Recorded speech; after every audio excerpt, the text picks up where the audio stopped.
President Muhammadu Buhari has outlined his vision for trade between African countries. Speaking while receiving a report of the African Continental Free Trade Area Committee, President Buhari said local production must be promoted if intra-African trade is to thrive. He explained that trade between African countries stands at a mere 14% and called for better collaboration for their mutual economic benefit. According to him, Africa needs not only a trade policy, but also a continental manufacturing agenda. On their part, members of the AfCTA committee expressed commitment to supporting intra-African trade through production and border control. Our position is very simple. We support free trade as long as it's fair and conducted on an equitable basis.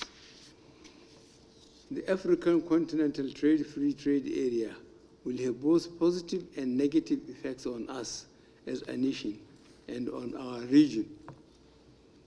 As Africa's largest economy and most populous country, we cannot afford to rush into such agreements without full and proper consultation with all stakeholders. As you mentioned in your report, intra-African trade is only 14% of Africa's total trade.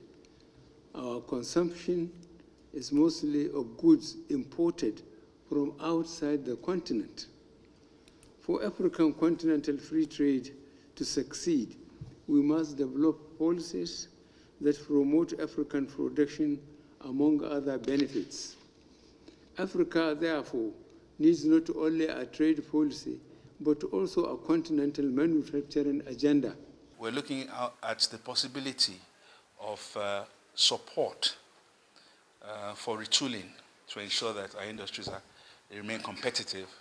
And there's also the aspect of our borders being properly manned to ensure that leakages to a large extent are reduced. But there's also the need for us to recognize that we produce efficiently to deal with the market, because there's a massive market in Africa. As part of the study, one of the aspects of the study is a readiness assessment. And in that readiness assessment, we looked at where we are, the stock of infrastructure, like you said, but we also had a benchmark study, looked at other African countries. And clearly, some countries, a couple of countries are readier than we are, but a lot more of them are far behind us. So if you look at so if you look at from the stock of infrastructure and so forth, yes, we really can get in and make a success of it.